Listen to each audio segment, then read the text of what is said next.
We're rolling. Welcome back, everyone. Episode 83 of the Jiu Jitsu Dummies Podcast. Look at that. When you do the number 8, you get a 3 over here. Well, that's 83. Smart. My name is Milton Campus. I'm a brown belt, training out of South Florida. Bo behind the camera. Hello. Hey. Miguel riding shotgun. Shout out to Britt Tavar, our booking manager. Hey. What up, Britt? Joining us today is 15-year-old Blue Belt Sophie the Dog Sharp. So she'll be joining us in a few minutes. The dog. Support for the Jiu Jitsu Dummies Podcast is brought to you by MANSCAPED. Does it sound weird when I start to talk like that? It's brought to you. Ladies and gentlemen, support for the Jiu Jitsu Dummies Podcast is brought to you by MANSCAPED. Yeah, I heard they just came out with that new car, the Model T. What? Oh.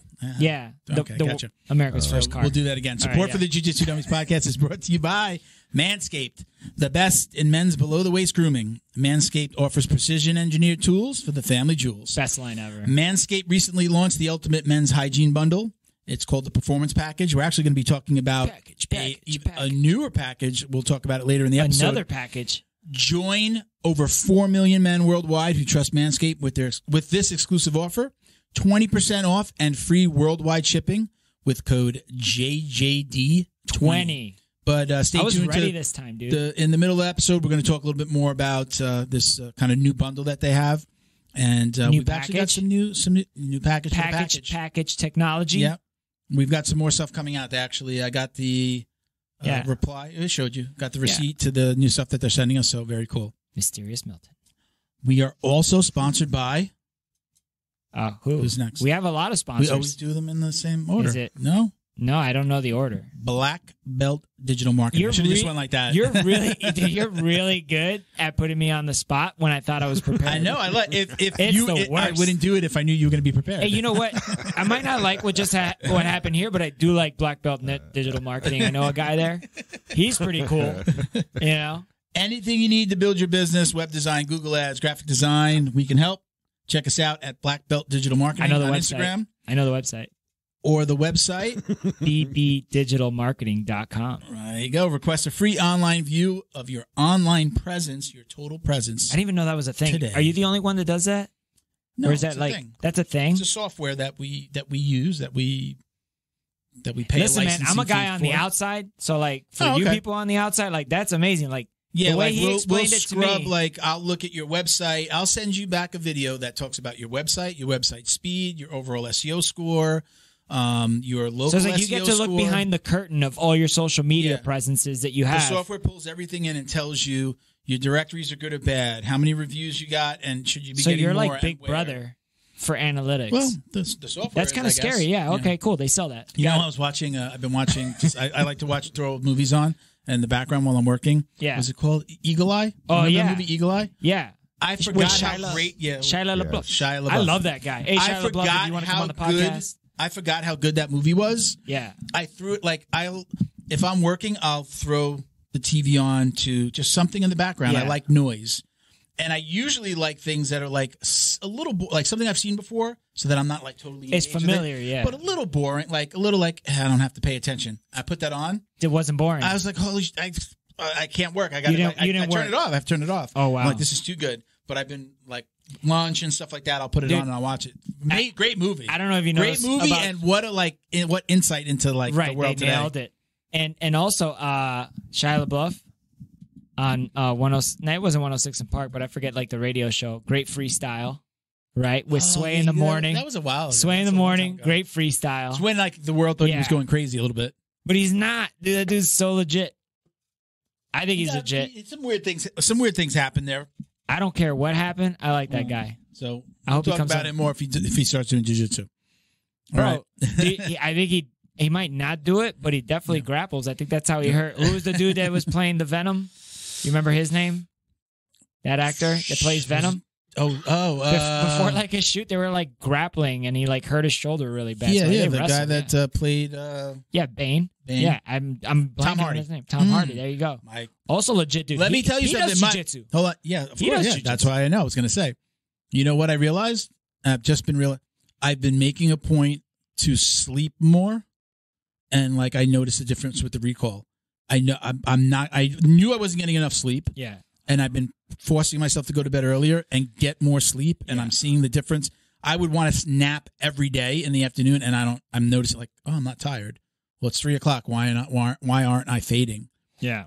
I mean, it sounds so obvious, but I guess for so long I would only sleep like 6, maybe 7 hours. Your parents, and I'm realizing even with the recall that I'm always complaining about. Man. Sleep is important. Yeah. Sleep is super important.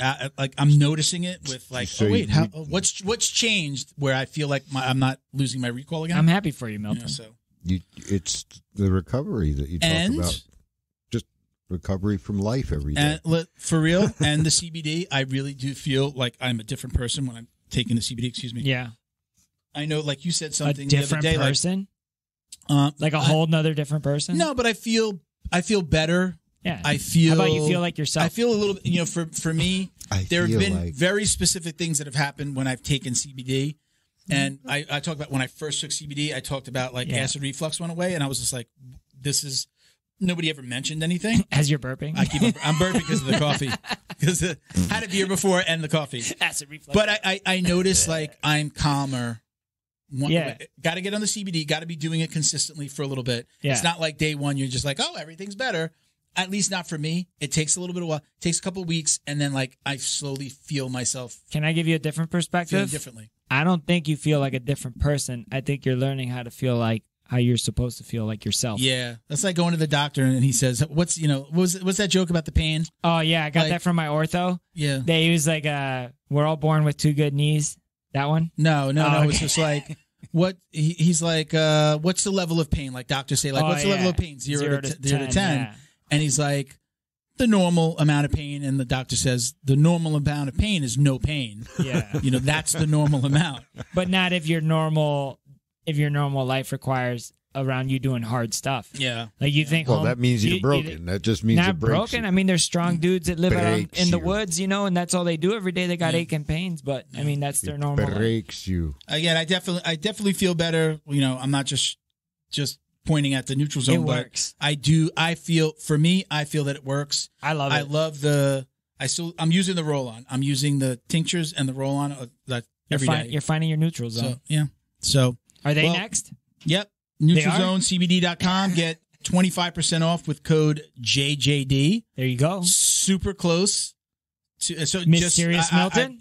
Where Black Belt Digital Marketing is building the new website for Neutral Zone's new product. Got it. So how cool is that? It's super They're a sponsor, and we're also doing I wish I knew what it was. We're building the website. I'm just joking. I know it. So I'm excited to kind of roll that out, and it was very cool that they had faith in, like we were helping them just kind of redesign the logo just slightly, like adding some text to the logo. When are we going to have them on? After the wipe. After the new product. Got to cut that out, bro. You got to beep that. Yeah, we got to do like a legit like radio. Like when the radio's out. Yeah, you can't. We can't say anything yet. So even though it's coming, well, they've put something online, so it's not. The palette was blurred out. No, the sun. They have the sun in a sample. I thought it was blurred out. I'm not going to say no. I'll go to their Instagram. But you don't know. You don't know. It's really cool to be involved with a company that is growing and expanding and understands marketing. And it's fun to work with. It's also like when I see their comments. Yeah. Like I could just tell that they know the sport.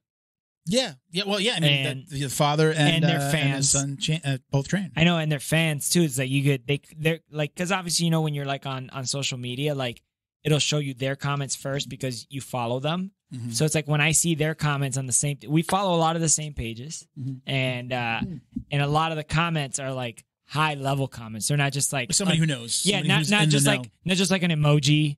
It's always like hands, fire, heart, whatever. It's not that. It's like hey, what do you think about it's like I was like, hey, that's it's always good to like it's cool when a client or sponsor like, hey, we've done this enough.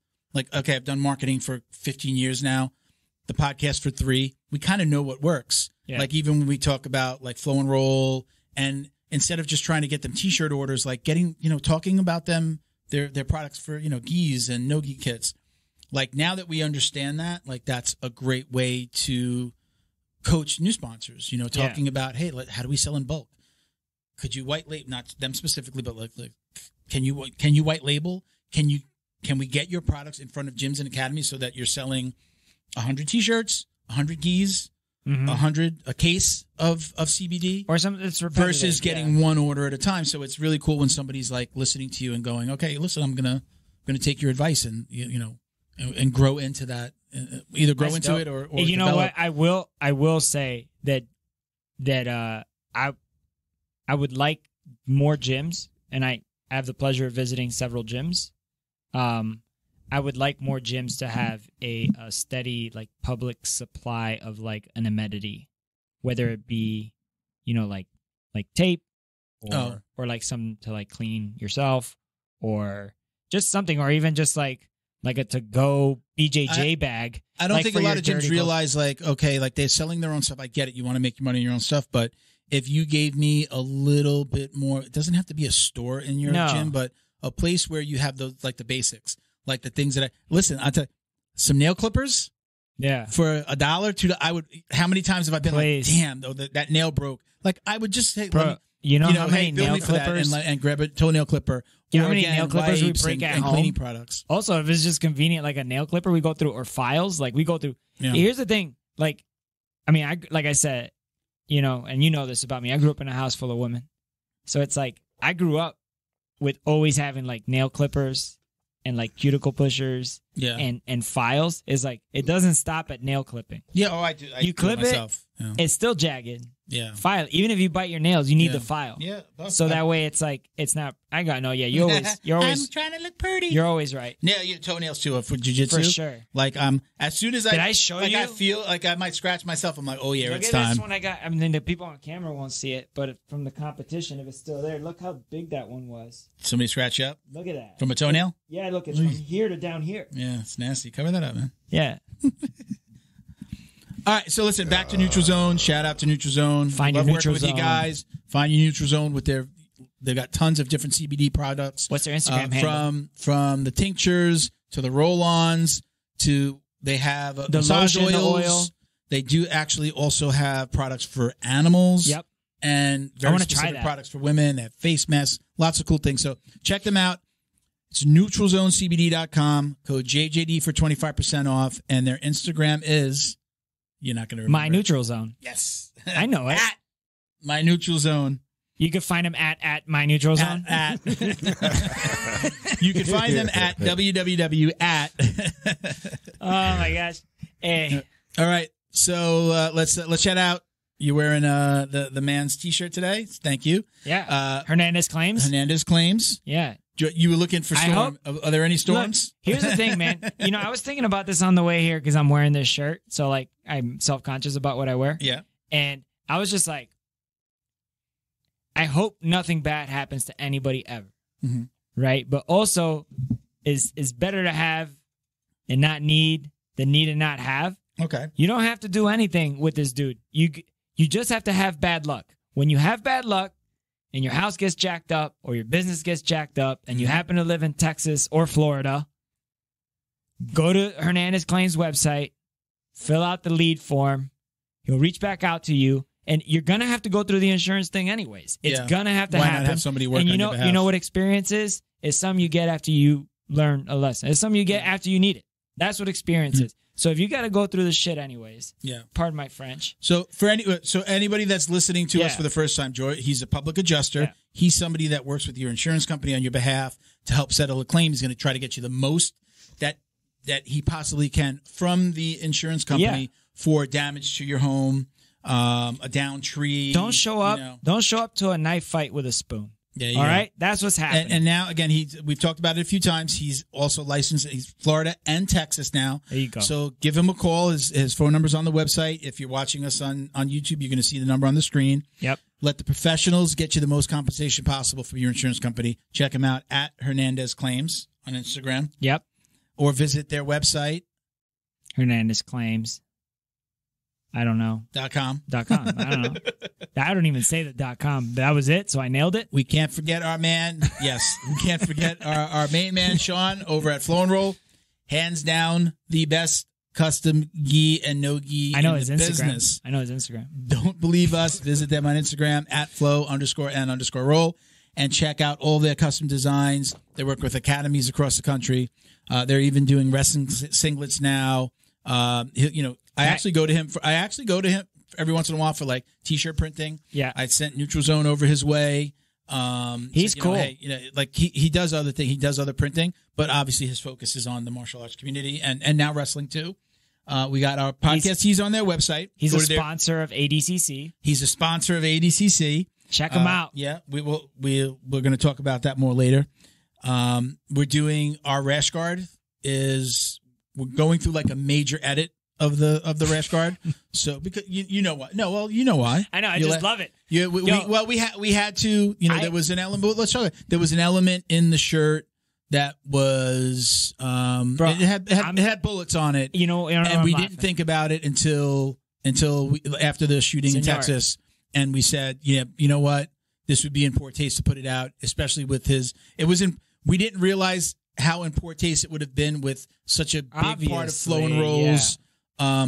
Their customer base, this children. Yeah, we didn't realize it. We caught it. We said, maybe this. I'm laughing for a completely different reason. So anyway, so we're doing that. We're doing a major edit. Most of the components are still the same. We took your peace symbol idea with the veins on the heart. That was him. That was Bo. Was that him? That was Bo. We're doing that. That's a part of it. And then we're doing like a different type of peace symbol in lieu of the helmet and the bullets and blah blah blah. Yeah. So I just want to say that I hope that one day somebody puts out a montage of how many months of you saying what you've been saying. Hey, this shit takes time, man. I understand, but it's just funny. It would be like we would have been done. Like Joe Rogan saying the word chimpanzee.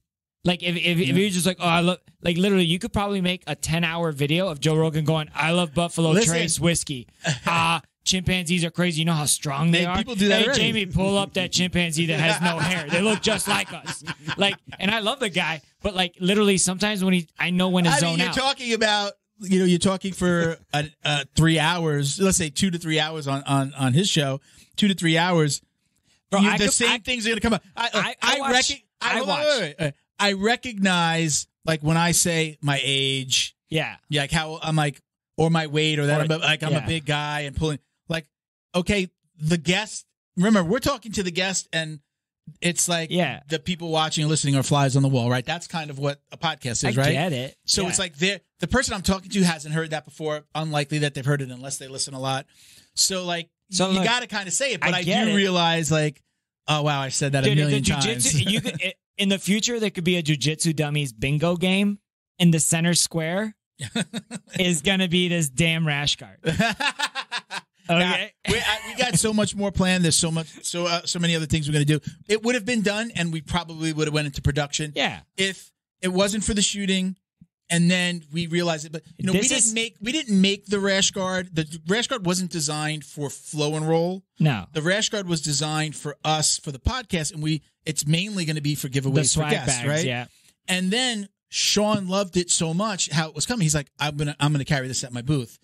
And then we talked about like long sleeve and short sleeve and how like kids like the long sleeves better. And then that came up, and it was just like, I remembered him saying like, oh, I'm going to carry this. I'm going to put it at my booth. And when he talked about the kids, and then that's when it came out, when he showed me the last design, I was just like, this is going to be in front of kids at events.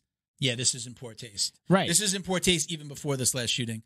And because of the audience. If it was like more of a veteran only audience or an adult veteran audience, right, it would have went over great. And maybe some people be like, you should have done it.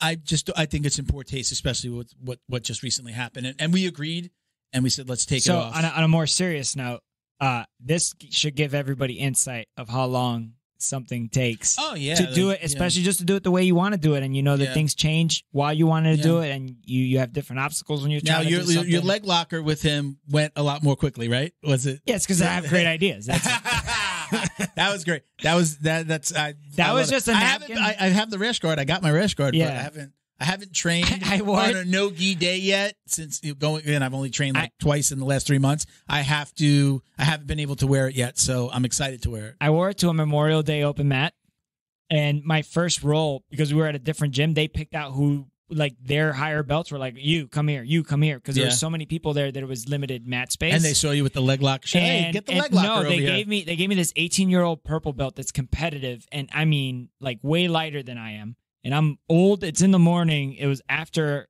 a Sunday, so I'm like, it's Monday morning. Let me warm up. I did not have a warm-up roll. This first thing he goes for, he drops straight into Ashigarami. We're in the gi, goes straight for a straight ankle lock. And I'm just like, dude, I'm not even warmed up yet. So I tap, whatever. And then it goes straight, like jumps guard. How would you say, 19? Yeah, he's like 19 maybe. And Mays probably weighs like 130 pounds max. And just flying all over the place, flying armbar. Next thing, I'm just like, whatever, man. I'm just going to hug this guy. That doesn't even work. This dude's so scrappy. But I'm just saying, it was so funny that I wore the leg locker shirt. And the first thing he did was like, well, let me show him a leg lock. And I was like, I wasn't wearing it to be cocky, bro. I got to be careful. Careful who I wear that around. I'm just saying, it's like having a handlebar mustache. People I don't have the kind of leg lock game that somebody wearing that shirt should have. Yeah, I bought it to support and because it's an awesome design. It looks cool. For sure. All right, so let's give the Flow and Roll a proper, a complete shout out. So check them out on Instagram at flow_n_roll, and their website is flowandroll.com, and you can use code JJD to get 20% off any of their products on their website. That coupon code is not good for their bulk orders, so you're not going to call to order 100 gis for your gym and get 20% off. Okay, so again, flowandroll.com. Check them out. What's that? You're going to get a good price though. Yeah.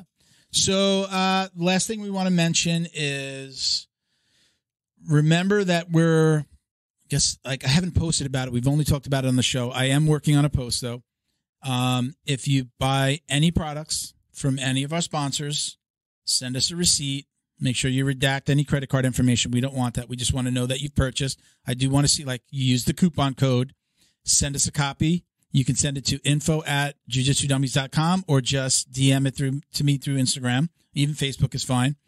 Send it to me. We're going to put you guys in a raffle, and we're going to get you we're going to pick one winner, and they're going to get $250 worth of jiu-jitsu swag, including the Peace Love Jiu-Jitsu rash card that's coming out. Okay? So don't forget. All right. Anything else? Good? Yeah, man. Let's get to this guest. Let's do it. Let's get Sophie in here. Alrighty. Wow. And joining us today is Sophie the Dog Sharp. How are you, Sophie? Really good. How about you guys? We're really good. Thank you for being patient with little technical difficulties. Yes. Yeah. Of course. I appreciate it. Well, there was 2 Sophies. What's that? Oh, there were two Sophies on the screen. There's a lot of stuff going on. Now there is 2 Sophies. I'm watching Sophie right now. There's 3 of them now. That was an aggressive guard pull. So Miguel's watching your Emerald City match, which I didn't want. I watched you on another podcast. It looked like you did a podcast with a teammate. Yes. About a year ago. I watched that, and you kept on talking about the Emerald City. I'm like, I got to watch this match. I was going to watch it when we got down here, but then we get into just weird conversations about nothing that has to do with jiu-jitsu, and we ate up an hour, and I completely forgot. So sorry about that. Had you already done wrestling when you started when you did this match? No. So that's kind of why I jumped guard. Let's talk about that match. So I know that was like your coming out party, kind of, right? It was that was a big deal for you. Tell us why. It was the first ever super fight that I won, so it was a big hallelujah moment. Yeah. Now, did you have like a couple of losses leading up to that? Is that what happened? Yeah. So this was a big deal for you to. Yeah, it was like finally the victory happened. Yeah. So let's talk about it. I know we're kind of jumping ahead a little bit, but how do you handle losses? Does it really affect you? I mean, I'm an old man. He's an old man. I know when when I was 10, 11, 12, I played sports. I would really be affected by a loss in a team sport. How did you feel? What did you go through? Tell us a little bit about it. I mean, losing's never fun, but I mean, you can't take it that much to heart because you're always going to lose matches. I mean, it just happens whether like you're super duper good, like you're at the highest level, like something wrong could happen and then the match switches to the opponent and they win. So, I mean, for me, I kind of like, it's really bad for me because, I mean, obviously I want to win. Yeah. But I just saw the win. You just got to the submission. That's I mean, that sucks for your brain and for your shoulder all at the same time. Why? What? Tell us what happened. Commentate it. So it's an aggressive guard pull at the beginning. Okay. The girl has really good balance, the opponent. Then another guard pull. Then it looks like you're trying to intimidate her into a shoving match. Yeah. And she engages back, and as soon as she engages back, she pulls guard again, and then starts going for like a double leg trip off of a guard pull while she breaks guard, gets her off balance, but then brings her forward instead of trying to bring her back. She tried to stack me a little. Yeah, and then slipped right into a triangle, and then you pushed her arm behind, which was kind of weird. I would think that you'd want to push it here to get the finish. Well, you could kind of like a Kimura to the back a little bit. Yeah, like, but arm on the side. Yeah, but she put her arm on the outside, which is a good defensive position for her. But she left that arm open, and she like readjusted a little bit and turned the angle, so she was way perpendicular with her opponent, which makes the triangle. But the arm hidden. Yeah, but it still makes the triangle way worse when you're that perpendicular with the other person. And then went ahead and grabbed the Kimura and yanked it up, and the girl was tapping, and it could have been bad because like where her other arm was, it was like the ref didn't even go to the other side. He was still like in front of it, and you couldn't see any hands or anything. And she was like tapping underneath, and she was still going. And then it was like tap, tap, tap. She let it go, and she looked upset. Yeah. Yeah. So how did that feel? That was again, you're coming off of a couple of losses. Yeah. Especially being like the first ever Emerald City card. I mean, it was still kind of like on the lower level, but it was still pretty big because I think like PJ Barch was on that card and everything. There were a couple big guys. So having that win in the second match, and I thought it was a pretty exciting match. I mean, we kind of went at it a little. So I felt pretty good about it. It was good. Yeah. You played your game. It seemed like it. Yeah. Yeah. So let's go back. Let's start from the beginning. When did you start jiu-jitsu? Or when did you start martial arts, and then when did you start jiu-jitsu? So before jiu-jitsu, I did really competitive taekwondo. I started at the age of 6, and all of my sports is because of my older sister. Like, she always got me into them. So she tried taekwondo for her birthday, and then I kind of followed her footsteps. So I'm 24, like, national champion, 5-time regional champion. Oh, wait, no, switch that. 5-time regional champion, 24-time national champion, and then 1-time world champion. Wow. World champion. Yeah. The whole world. Yeah. Just at kicking. Yeah. Basically. That's really good. So how does that lead you to jiu-jitsu? Why did you stop? I'm assuming you don't do taekwondo anymore. I know you don't. No. How did that lead you to jiu-jitsu, and why did you choose jiu-jitsu over taekwondo? So taekwondo it's kind of like the same thing over and over again once like you get like a higher belt. So after 5 years of doing that, it got pretty boring. And so I got my black belt and everything, and like a couple days after, I was like, all right, peace out, like I'm leaving. My older sister, who's about 2 years older than me, was like, I want to do wrestling, but she's like never done anything like that.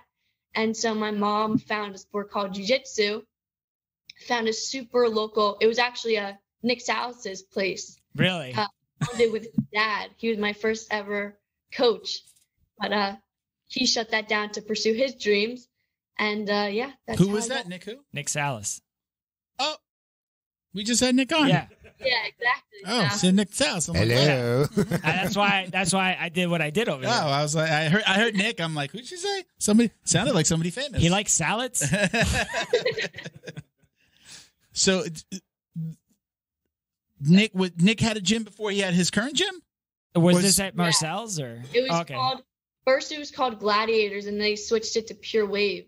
Okay. But after about like almost a year, I want to say, he shut it down to go to Marcelo's. Okay. That's, I think when we spoke to him, we kind of picked this up right from. This was like the origin story. Yeah. That we're Nick didn't tell. her. We're gonna have Nick. We're gonna actually have Nick back on with his partner, and now we got to bring that up. Yeah. We got to talk about it. It's a small world. Hey, move that candle. Move for real. I forgot that we had move it. that candle. We're blocking the sponsor, Bo. That's all. That's your job. Oh shit! We never got rid of the candle. Yeah, just put it over in the corner over there. Gotta Just make the don't studio spill it. smell good, you know? Yeah, 3 smelly guys in a little room. It's gets a little ripe. So we had Nick on the show. Giant room. What's that? It's a giant room. It's a giant room. Movie magic. So yeah. So you trained with Nick, and then you went. Where did you go from there? When Then he closed, you went where?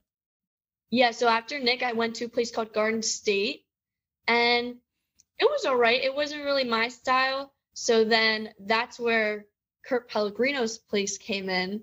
Okay. Was there for about 2 years. And then I got to Studio 84, and that place was amazing. Yeah. I don't think there'll be anything ever like that ever again. Like, that group was something special. And now I'm at Bayshore BJJ under Joe Dockery. And Okay. Jake. Let's go back to Studio 84. Yeah. Studio 84, right? Yep. I know John Combs taught there for a little while. Yep. But I know that some other big names were there. Who else did you train with there? Towards the end, Keith Krikorian was there. He's super cool dude. Nicky Rod, and then obviously his brother Jacob. And then bunch of like people just like popping in too. I mean, it's hard to name all of them, but you just had like a couple like high level guys pop in here and there, especially for the comp classes that Jay Regabuto taught. So yeah.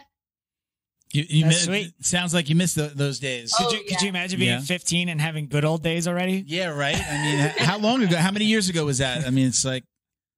Oh, it was kind of recent. Yeah. I mean, it was still in 2021, but Hey, yeah.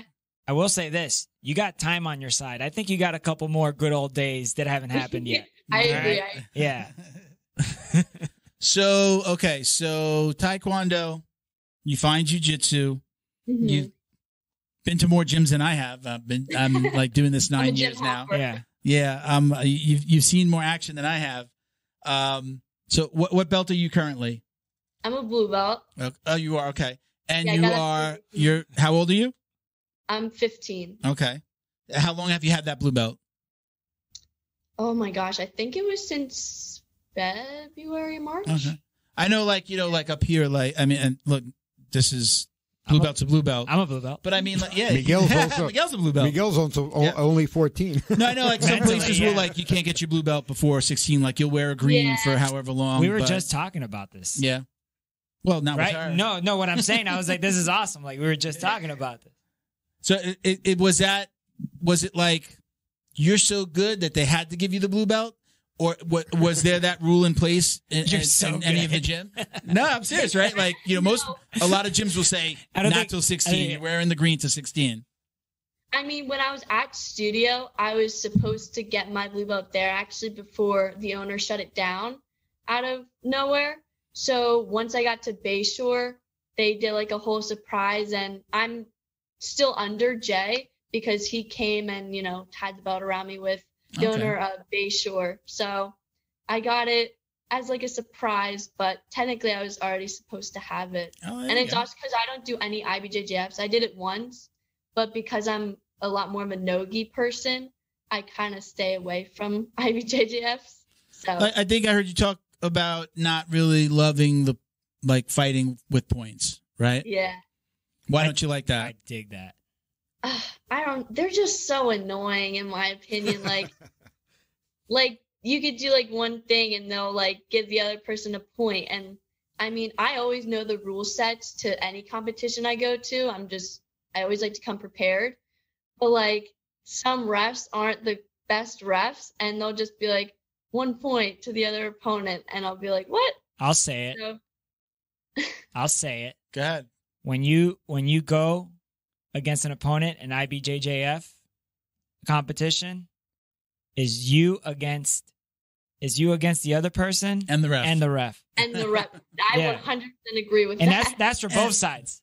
You know what I and- mean? For the yeah. other person too. But like it is that. It's like yeah. And a lot of times the So refs are without- like local I don't guys. worry about that, it's the same ones. I'm sorry. Say that again because I talked over you. said Go ahead. without points, you don't got to worry about that. So There you go. I don't know their names, but I watch enough events to know which refs that I like. Yeah. Like I like the black dude with the dreads. I like that guy. I like the really, really like fat black guy. And I know these are all like probably really well respected black belts. in the BJJ like, community. hey, that fat guy. I don't know their names. I know they could all probably crush me, and I know that, but those refs don't know. Like a lot of times, the refs are from the local. Dude, there's some refs. There's some that travel, but there's some that. Oh, for sure. You know, like Aron's always at the. He's all over Florida. And you know what? I like him, and he's also super honest. If he knows any of the fighters, he'll step off the mat. Oh yeah. Okay, that's what I was gonna say. Is like sometimes you potentially trained with these people that you're gonna ref, or maybe you trained with one, or same you know school. The coach, you're at the same school. When you're pulling out somebody local, to ref a match. Yeah, I don't like that part of it. But you just don't like points, huh? Yeah. You like you like the thought of the purpose of jiu-jitsu is submission. Yeah. So honestly, yeah. Yeah, like, and I agree with that.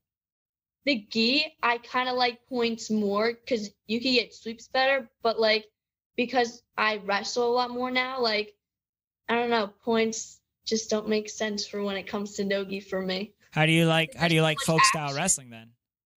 Say that again. How do you like folk style wrestling? I love it, honestly. I don't even know what folk style wrestling is. What that's is that? like the primary style of wrestling you do like in elementary school through high school. Okay. Yeah. And college. Okay. Yeah. But what I'm saying, that's point based. That's point based, 2 points, take down. There's no like take the back points that counts as the takedown. Well, yeah, but she's not competing in it. She is competing. No, not in that wreslling. We're talking about utilizing your wrestling in a submission only situation. She doesn't like points in jiu-jitsu competitions because the point of jiu-jitsu is submission. Yeah. She doesn't mind points in high school wrestling because the point of high school wrestling is to get points. So it's not stupid here, but it's stupid here. Yeah. She just said I'm spot on, by the way. That doesn't happen too often. I did both. I agree with it too. He's gonna throw that in my face later, Sophie. Straight up. I've been I asked a good question. I've been in competitions where if it wasn't 6 minutes long and there weren't points, just give me like 7 more minutes and I know I could beat this guy. Honestly, that's another thing. Before I got my blue belt, matches for me were only like 5 minutes. And jiu-jitsu, that's not a lot of time in my opinion. No. So like if it's a points only, like trying to get that many points in just 5 minutes, you gotta like hustle up a little bit. Yeah. You gotta respect the game though. Those guys that play for the points and they outgame the game. They're like video game players, man. It's ridiculous. The way they jump guard, the way they know how to stall and not have it be a penalty. Like they're that good. They game the system. It's incredible to see, but I can't. I don't like it either. So tell me about, when you're leaving. I've been at 2 gyms in my life. I trained at 2 gyms. I've been to other gyms, obviously. Mm-hmm. How bummed how hard it is to get restarted at another gym? It's a little difficult, especially like for one of my gyms. I was there for 2 years. So it's definitely like a restart in jiu-jitsu because like you meet all your new teammates and you got to get used to, your professor and your other coaches teaching. And, it's definitely different and it can be a little frustrating and hard because at first I know I've been to some schools where I'm like, I hate this teaching. Like, I don't know how I'll ever be able to deal with it. But after a while, you get used to it. At the end of the day, it is jiu-jitsu still. So, have you ever gone to a gym that you were like, okay, gym closed, you're going to figure out where you're going to go next? And you're like, yeah, definitely not this one, and I'm going to move on to another gym. Or like the free trial classes? Did you do that? Yeah. Did you jump? Yeah. Like, you were like, all right, let me feel the water. Like when studio shut down, I tried out like 2 gyms that I was like, no, thank you. Yeah. So now I have another question about, as it relates to that. So when you go into a new gym, do you go in there and try to wreck shop? Like I'm subbing everybody. I'm planting my flag. Or do you go in a little bit more humble and like, all right, I'm going to maybe pull some guard and let some people work on me a little bit just to get to know people? Which type of person are you? I'm definitely a little bit more on the humble side, but I don't let them like destroy me. Like I'll definitely like go for submissions and everything. I won't let you like fully beat me. Like I'm not going to make it easy. Yeah. But you sandbagging?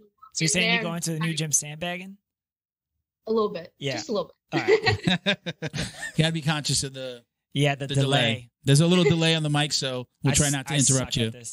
No, Okay. you just gotta. I'm like staring at her lips because if she's gonna talk, I know to stop. Because there's like a little delay when you talk. For us, if we talk over you, then it gets all jumbled. So we'll be conscious of that. Who else in your family does jiu-jitsu? Just me, my dad, and my little sister. And was your dad your first coach? I think I heard. Yes, Yeah. he was for many, many years. Yeah. And now you say that, was that a good thing? Is it like, I'm happy that my dad's not training me now? We grew a really good bond. I would say I'm closest with my dad and my whole family. Yeah. Just because, I mean, he almost like Trinity said on her podcast, he's like my Uber. I'm sure once I get my driver's license, he'll still be driving me everywhere. Yeah. What belt rank is he? He's a purple belt with 4 stripes. Ooh. So, How long has he been training? As long as you? Dirty brown. Almost. he's actually started after me. Oh, yeah. Wow. He followed You me inspired him. Yeah. Well, it's also the age thing is holding her back. What's that? Like, Well, she's I mean, the not gonna belt's get the belt. Yeah. Do you roll with your dad a lot? Oh, yeah. Yeah. Do you tap? Yeah. Do you tap him out? Do you tap him? Of course. Of Yeah. course. Yeah. He's not letting you. Well, sometimes too. no disrespect intended, but is he going easy on you, or is he no. like? Is he really? Wow, she got me. He's really trying to fight and. Yeah. No, anytime we roll, because we don't roll too often, because I mean, we're father and daughter. I mean, we can roll with each other anytime we want. Mm-hmm. But when we do roll, we really go at it. Like we wrestle with each other, trying to smash each other to the ground. I mean, Is it like move the coffee table at home? Let's go, Dad. Come on, let's go now. For sure. Yeah, That's dope. that's cool. I like that. I get that. Miguel's got I 2 get it kids. now. He's got 2 small children that are doing jiu-jitsu. Oh, nice. Yeah, I get my neck cranked on every day of the week. Every single day of the week. How are they taking to it? How's your little guy? And So he just competed this weekend for the first time. Oh. first time, Really? Yeah. And he learned. Yeah, he learned a lot. Yeah. And but he did great. He really did do great. But like the home environment, like Hayden hates going, but once she's there, she has a good time. Yeah. And she's also good. She's like low key good, but she doesn't like doing it. Yeah. But as long as I see her learning, that's the whole point. Yeah. I just want her to have that ace up her sleeve her whole life. Will you push her if there's a time? If she's under my roof, she's training. Yeah. That's the rule. She knows. Yeah. Yeah. Then little guy is And ready to go. For him is actually something I learned from this podcast before I was on it. He's training so he's not a bully and so he's not cocky. Okay. That's right. good. Yeah. Yeah. For him, it's to keep him humble. Yeah, because he's froggy. And for her, is to make sure that she has confidence and has she knows what danger looks like. Okay. Yeah, that's it. Now, Sophie, you do kids classes, right? Are you coaching as well? Mm-hmm. Do you love it? That That's like I love competing. Competing will always have a special spot in my heart, but my biggest goal is to open a gym with my dad. Oh, that's awesome. That's dope. Yeah. I've talked about that a lot on this podcast. Like my favorite thing, I coached in my first gym from like white to blue. I helped my coach. And then he would sometimes not come in to like, he couldn't open the gym. He was in law enforcement, so he would get called away. And I had a key, or I'd open the gym with his wife. And, you know, I had to do the kids classes, and sometimes I had to do the adults classes. So when I look back on that, that was my favorite time in jiu-jitsu. And it's also like, I feel like I'm a brown belt now, and I feel like technically I was better at white and blue because I constantly had to teach things that maybe I don't use all the time now, but like I would remember foot placement, or where does my arm need to be, or just the little details helping the other guys. Like it made my game, I know that it made my game better back then. I was way more technical. Now I'm like, that makes total sense. Smash and pass and, you know, Hulk smash kind of, you know, jiu-jitsu. Donkey Kong. But I loved it. It's, you know, I don't know that I have aspirations to open a gym, but that's my favorite part of jiu-jitsu is helping other people. And I kind of asked you that before when you said, you know, I was asking like, what kind of person are you when you go into a new gym? Because I'm always like, I'm going to like pull guard and I'm going to let them work so that I can figure them out a little bit. I want to see you're going to be a jerk and really take advantage of this and then try to smash me when I'm letting you like advance? Or are you going to like really go, oh, well, I'm rolling with the brown belt and I should learn something, again, obviously when I'm rolling with a lower belt.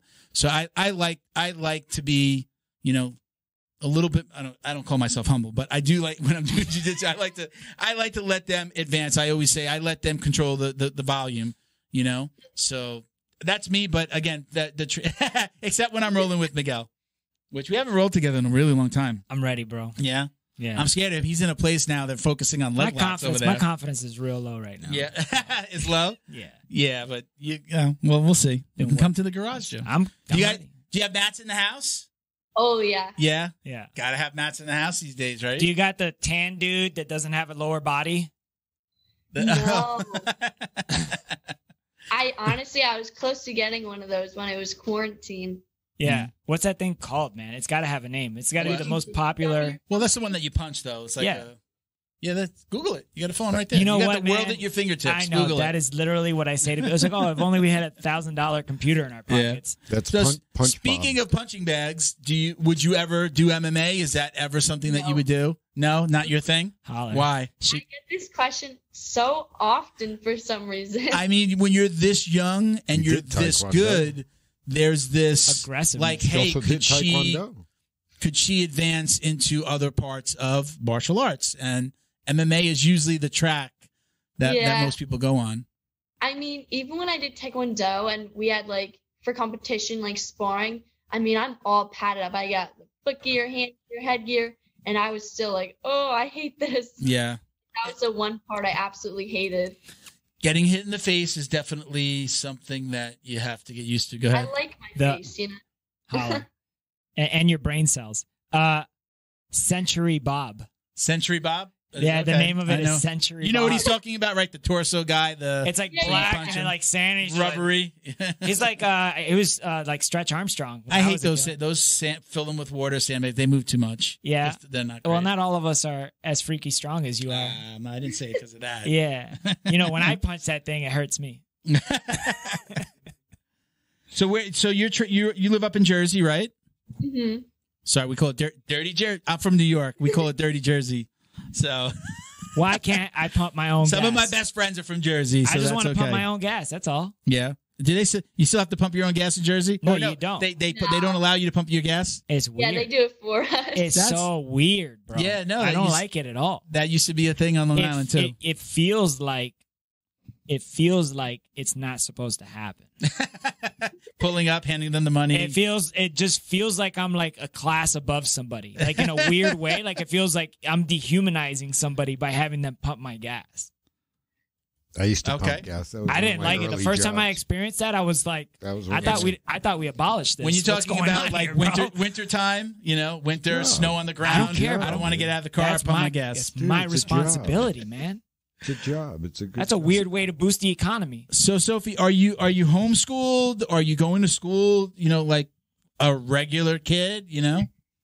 So for 2 years, I was homeschooled, but I kind of hated it, honestly. Yeah. I felt excluded from everything else, like kind of almost like a normal kid. So I'm back in public school, high school now. So I got the glory of high school. Yeah. Hold on one second. But when you laugh into the mic, you're covering what she's saying. Mic etiquette, you're always on me. I'm sorry, Sophie. I gotta.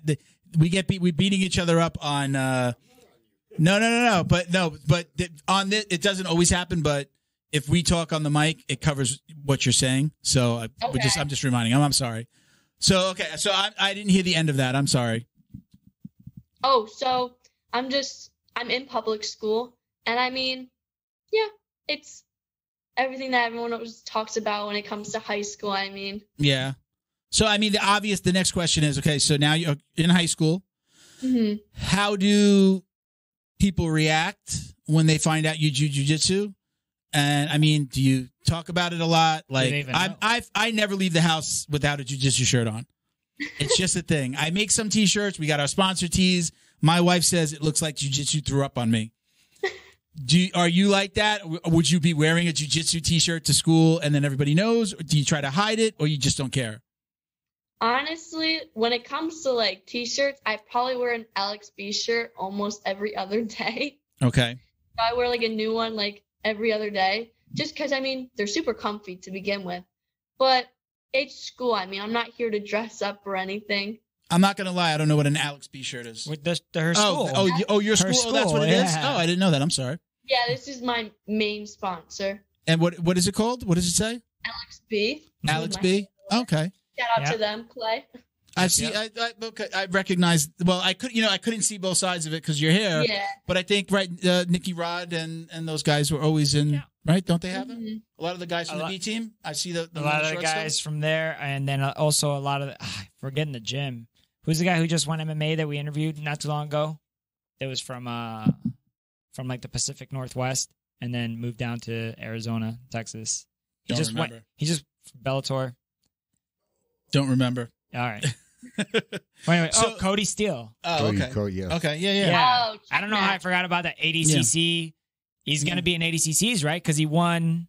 Mm-hmm. He won the East Coast trials up in Jersey, I think, in Atlantic City, wherever that is. Did you do the trials? He didn't win it. I don't think so. He came close, though. Really? No, I think his what's his name? Tackett. Tackett. Yeah, Tackett's always wearing it. Yeah. So you don't you will wear that to school? Yeah. Right. Do people know what it means? That No. What does it say on the bottom under there? It says submission grappling. Okay. Grappling. So there's nobody. Is anybody coming up to you going, "Ooh, your grass submission"? Honestly, the only thing, like, other than my really close friends, like, I tell them everything. Like, there's something new about jiu-jitsu every day for me, so I'll run to them and blabber about it. But the rest of school only really knows that I wrestle just because I'm a part of my school team. Okay. Yeah. That's kind of what I'm known for in my school. It's like the girl wrestler for the school because it's only me and another girl. Yeah. So I kind of keep it low key on the quiet side. Yeah. Do you get a lot of girl matches now? I mean, I'm out of the game. It's been like 20 years since high school. So before it was like there was one girl and she always had to wrestle a guy, and it was like a big deal, and you had to get approval. It was a big deal. They were fighting to get on the team. It's not like that anymore, right? Do you have like a lot of girl? Is there like a whole girl league now? Like, is it separate in high school, or is it you still sometimes guy, sometimes girl? So like the wrestling, like, I don't know, like whoever makes the laws for like wrestling, they've now put out a new thing where a school has to have a girls wrestling team. Doesn't matter how many people are on it for the girls. Love it. That's dope. They're basically excluded from everything that the boys are doing, which I don't kind of like, because yes, we're asking for like equality in the sport, but we're not asking to be fully separated. We just want some respect because, the guys go to AC for the states, but girls just go to a regular high school. Like, that doesn't balance out. So you're on. There's two girls, and it's basically you are a 2-girl team. Is that what you're saying? Yeah. Yeah. Okay. So are there a lot of other schools that you get to compete against? And do you travel with the boys to that other school, and then you only wrestle the girls, or are you completely separate? So what sometimes happen is for regular like school meets, like I just go against a different school. I don't usually have a match unless I just get thrown in there to do a forfeit real quick and then walk right back to a chair. That sucks. But it's really annoying. But the coaches will take the time and look at tournaments, usually like hour, maybe 2 hours away. Yeah. And they try to keep it local, but it's really hard because there's not a lot of girls in the sport. Mm-hmm. And we'll just drive there, either in a group or like separate, and just compete in an all-girls tournament. What do you wrestle at? The season I just did was 113. So if you do 113, why can't they do like an exhibition match with like the other 115-pounder that's not fighting? So because I'm a girl, technically I've made varsity, but the boys come first. So whoever the boy 114 is, because it's different for boys and girls, he'll have the match instead of me. Man, I said dope at the beginning, but now I take it back. I know. This is totally not dope. Miguel, cue the dramatic music. Gentlemen, all men strive for gold in their life, right? gold medals, gold watches, gold everything. However, there's a certain type of man who goes the extra mile. Just like you, Miguel. Oh, thanks.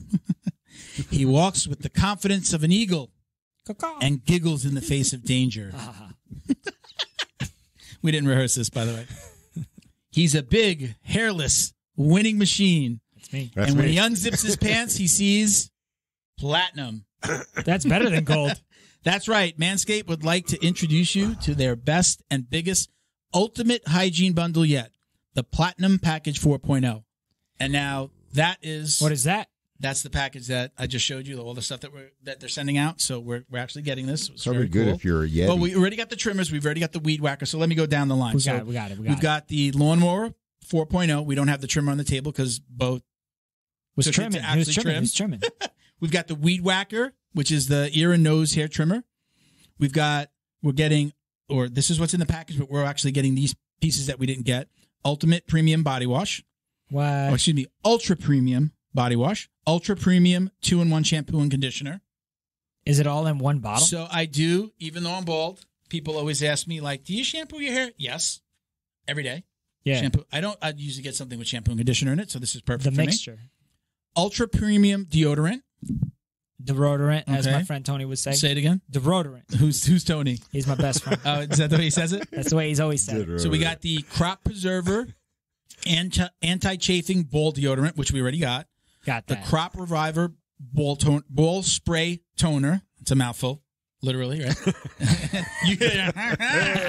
Right? You use that. You've used the spray. Remember you said you gave it a little front, the front and the back. I'm glad that over 4 million other men out there, we have the continuity of knowing what that smells like, and it's good. I'm glad I'm part of that club. Last but not least, they're going to throw in boxers and it's called the Shed travel bag, right? Those travel bag that we got. What do you mean by boxers? Like boxer WWB? Oh, boxer, okay, got same it. boxer Not like I thought they were going to ship like a boxer. No. So we got the trimmer, the weed whacker, the ball toner, the crop preserver, the bag, and the boxers. This is the platinum? Is this the platinum? So this is the platinum. So is any other hardware? No other hardware? No, all the hardware that we got, the weed whacker, the lawnmower. I got it. So there's that other bundle that we talked about that we've... That's what I was wondering. Yeah, there's they brought back like an old school shaver that they've had before. So I think we'll probably talk about that on one of the upcoming episodes. All right. So that looks now, Bo, I know, Bo, you've used it. We're not going to get into your full testimonial yet, but you've used it. You've used it on your face, right? Yes. Use it on above the waist, right? We're not going to. You want to wait? You want to wait and talk about it on the next episode? Yeah, because it's a little more technical. But yeah, I have. Let me see. We got. And I'll just leave this. I was extremely pleased. Yeah. Extremely. I was actually surprised. Extremely pleased. You should see the look in his face, people. You should. His eyes are squinting. He goes, like he's taking a dump. Extremely pleased. What are you talking about? He looks like Robert De Niro. He doesn't look like he's doing. All right, so we'll definitely talk about it more. I'm still going to say the weed whacker is my favorite. It's the thing that I'm using the most often. Yeah. A couple of times a week. Yeah. I'm getting in there, getting the nose hairs. I don't have a lot of ear hair, so I don't have to worry about that. I wonder what your cat looks like. This might not be the proper use for this thing, but the spray, the little pick me up, I kind of take a little. No offense, we're just gonna lose a whole audience here. I take a little Persian shower sometimes. Before when I come from work and I go straight to the gym, you know. He didn't. Okay, we're gonna leave it there because our guest is I got you. That's why I gave it a different. I gave it a different name. So sir. we'll let Bo, because I know Bo's going to go deep with this. We'll let him do his testimonial next week. That at any moment Bo's testimonial can go sideways. So we have to do it when it's like an adult male on the show. Yeah, for sure. We don't want to lose any. We don't want to lose all the female fans.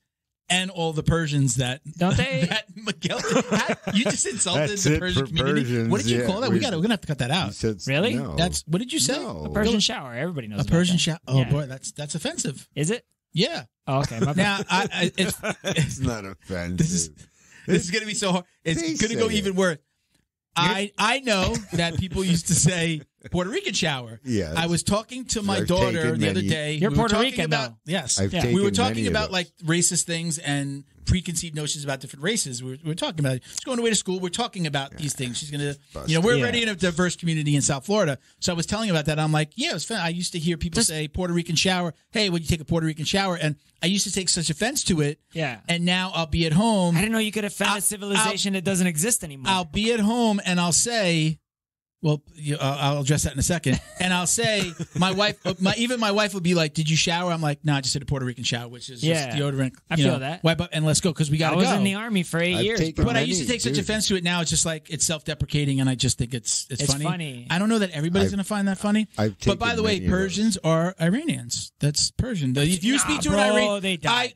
I worked with and was friends with a young man who was Persian back in the day. Yeah. And Back in the day? he would say Persian instead What, of like- Iranian. He changed. Persian. Before Christ? People still say Persian. That's offensive He's to say. trans-ethnic.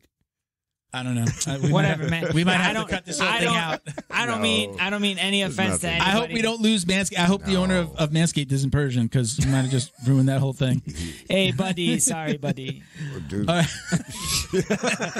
All right. Get 20% off and free shipping with code JJD20 Uh-huh. at manscaped.com. Where's That's that? 20% off with free shipping at manscaped.com. Use code JJD20. It's time for you. It's time you enjoyed the finer things in life and get yourself a platinum package for your platinum package. There you go. Hey, what about that shipping, though? Anywhere in the world? Free shipping anywhere in the world. In the world. In the I world. really want I people- clarified that with them. I want people to test In the this world? out. I want people to test this. Really? Yeah. In the world? I want somebody who lives in the world. who lives in like anywhere. Djibouti. If you live up there, Hey, listen. In if they Africa? if they got an order from Djibouti, they're Africa, like, we got to get it. That's me. We're gonna film. That's me. If you get that, that's me. We're gonna send a film crew with you to see where it's I'll go going. over there. I think in there's Djibouti. I think there's a naval base. No, it's not. Sounds funny. We're gonna send a camera crew in Djibouti. Yeah. I have a friend. Into Djibouti. Listen, we need to get back to Hey, the don't show. I- We have a guest. We have a guest. I We know. have a guest waiting. We got to get back to the I show. thought this was the middle. No, let's get back to it. Let's do this. Thank you to DD214 Fightwear, gear for patriotic rollers. Visit their website, dd214bjj.com, and get 15% off your online order with code JJD. And check them out on Instagram at dd214_Fightwear. Thank you to Feito IT and AV, specializing in commercial and residential automation, security cameras, CCTV, POS, and more. Check them out at feitoitav.com or call 305-428-2515 and let them know the Dummies sent you. Thank you to Neutral Zone CBD, a combat family-owned company that supports athletes and the people who love them. Neutral Zone strives to deliver clean CBD products for sports recovery in gummies, lotions, balms, roll-ons, and more. After a competition, a hard rolling session, or a tough day on the job, Neutral Zone has a product designed to help you reduce inflammation, increase cell rejuvenation, and may even help with aging joints.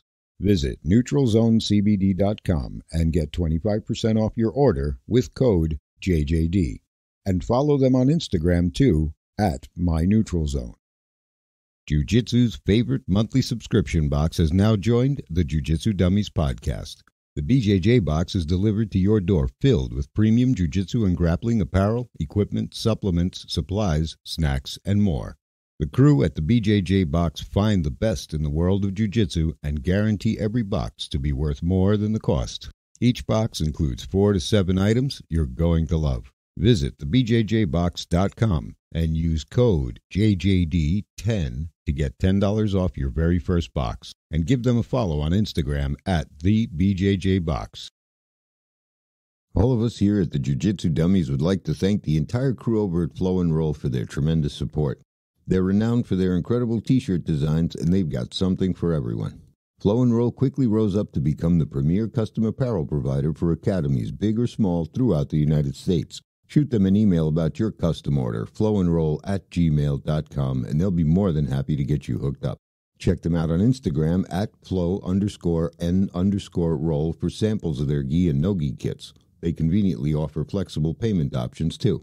Head over to flowandroll.com for more details, and while you're there, pick up a Jiu Jitsu Dummies signature tee. now exclusively at flowandroll.com. And remember, you'll get 20% off your online purchase of t-shirts, rash guards, or gis with code JJD. Special thanks to George Hernandez, Claims Adjuster. Have you experienced damage in your residential or commercial property in the states of Florida or Texas from flood or fire, storms, theft and vandalism, even sinkholes, just to name a few? Don't get stressed out dealing with your insurance provider. Call George Hernandez today and let the professionals get you the most compensation possible.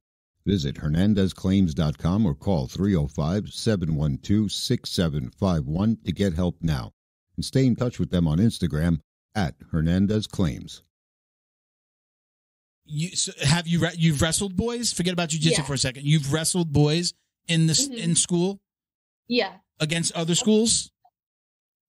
Yeah, I only had one match against a boy though. Okay. Do you train with the boys? Yeah. Do they do put you when you're training school? Yeah, my main training partner's a dude. Do you wreck those guys? One boy I do. One boy. Good. Wrestling's a different animal, man. Are you tempted to throw some I'm just going to submit this guy. How do women even make it to I'm the going to let him know. He might beat me, but I'm going to submit him and let him know. Go to your back on purpose, and then just when he drives a half, do an omoplata. When I do wrestling, like jiu-jitsu, never in my mind other than like different downs. Like I never if they go for a double, I never want to wrap a guillotine. Like it's really weird. Yeah. Even though you kind of really could. I could. Because you could grab a chicken wing and then you could do like an arm in. You could do an arm in guillotine, but just don't lock your arms if their knees touch the ground. I should try that. I should try it. Yeah. Or you could technically go arm in like anaconda or darce and then go backwards to take them down for the pin and then come out on top and then drive a half. You just gave me a new wrestling move to try out. Yeah. I do like the grave digger from wrestling. What's that? The grave digger, when you get like a Russian arm bar and then they pull away from you and you let them and then you like figure four their own arm and you throw them in front of you. Weirdo. So do you expect to like graduate from do you want to go through, or with the progression in jiu-jitsu, does that put you in a place where maybe I'm going to have to be homeschooled so I can travel more or so that I can take more competitions? Is that like something that goes through your mind? I mean, for school, once I graduate, the only reason that I would honestly be going to college is if I get recruited for wrestling, which, cross my fingers, I hope that happens. But I mean, jiu-jitsu and wrestling is basically my life. So once college is done, I'm kind of off trying to own my own school with my dad. Okay. Business management. So it's not necessarily really worrying about competing and traveling and... Yeah, I'll obviously do that, just keep active and everything. I love competing. I love the hype about it and everything and winning, obviously. But yeah, I love teaching. That's my biggest passion. That's good. And don't sleep on the education. Listen, oh yeah. It's to own a school, you could be way ahead of the game if you understand business and, aspects of accounting and, business development. Yeah. You don't just, I think a lot of gyms do close because it's a black belt opening a gym for the first time without understanding any parts of the business side, or, okay, I'm a black belt, open the doors, and you expect this rush of students to come in, and then it doesn't happen. Yeah. Regardless of your name, you've got to advertise, you've got to just let people know you're there. I think that's a common mistake and why a lot of gyms close. It's like building and they will come doesn't work in this world. You would know for sure, yeah. That's your world. Yeah, I work with gyms. It's amazing what they think will work or what they want to do, and I have to guide them and tell them I know what you want to do. At least they're passionate. And seeing my own gym, the way he advertises without going into it, I know what he does and it works. So not only am I in the marketing world, but now I've seen it a gym do it successfully, follow a marketing program that works. And he's bursting at the seams sometimes, with promotions, the kids on the mat. Bam. It's just ridiculous. You just got Milton's 2 cents on this, which I think is the valuable 2 cents. Hey, can I just clear the air real quick? Sure. So I don't know how Cody didn't get first because he had such an easy bracket. Cade Rotulo won first. Okay. How do you, yeah. And then William Tackett. So I don't know. So Now you mentioned those names, and I think about one championship, and like a lot of male and female jiu-jitsu players are getting invited overseas.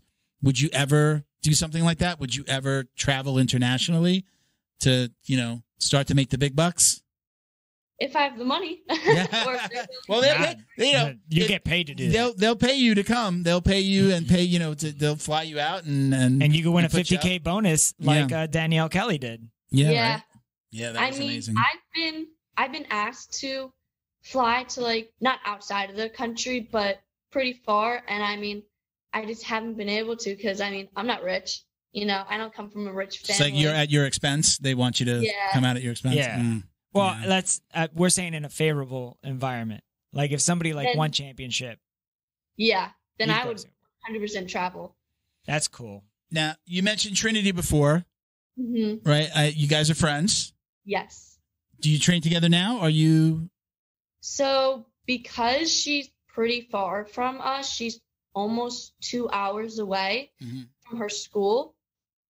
The only reason or the only way I kind of see her is if like she's throwing something at her gym or I'm throwing at something at my gym. Like last time I saw her was when she did the seminar. And I saw her for a good amount of time, but I definitely miss her a lot. Yeah. You guys have trained together at length though before. Yeah. Okay. All right. And I think that's kind of like how I think you like messaged us around that time we were having her on.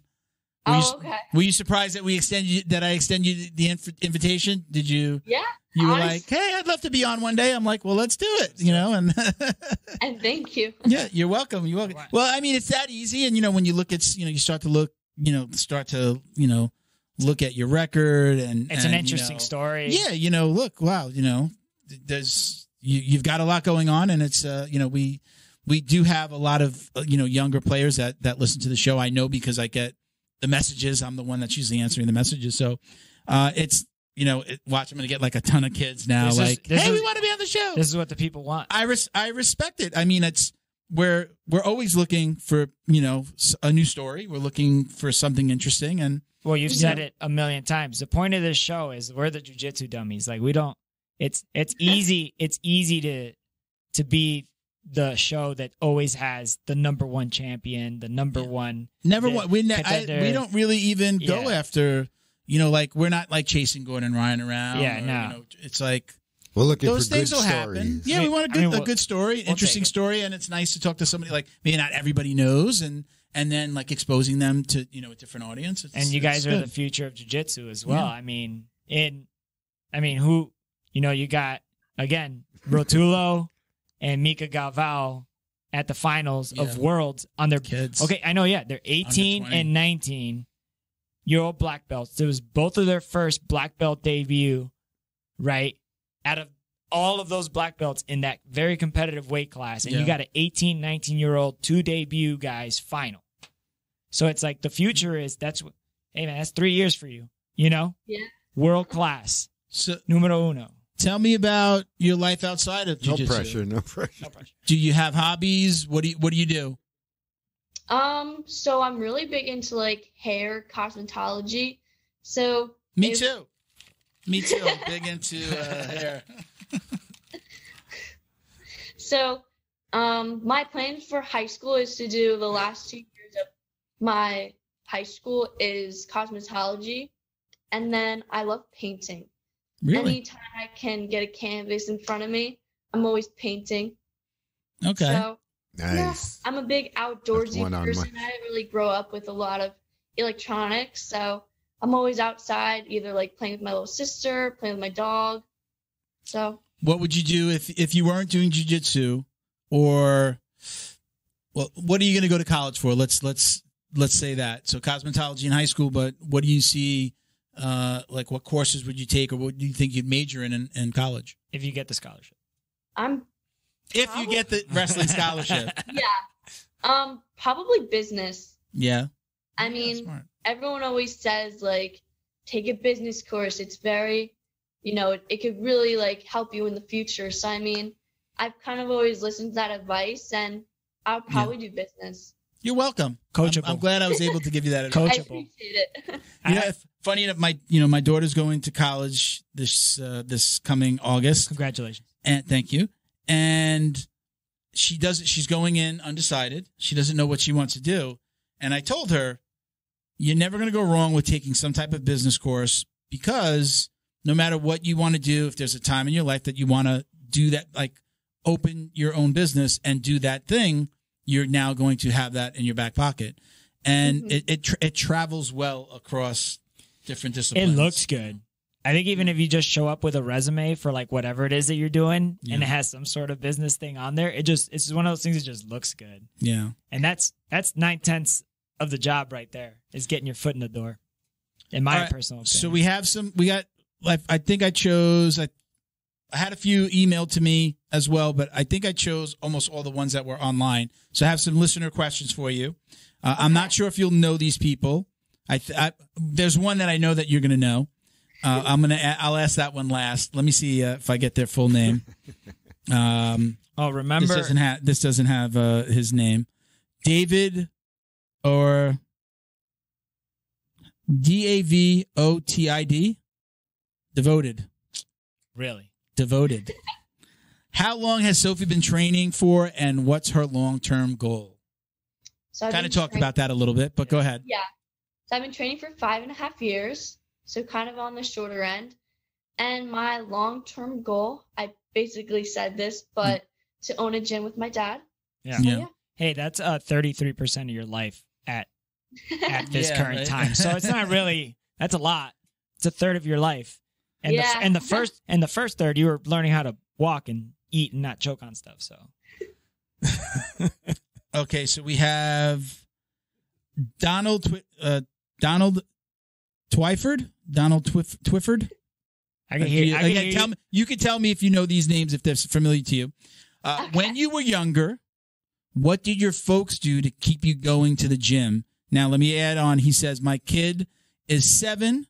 They go 3 to 4 times a week, but I know soon he's going to be giving me the I don't want to go.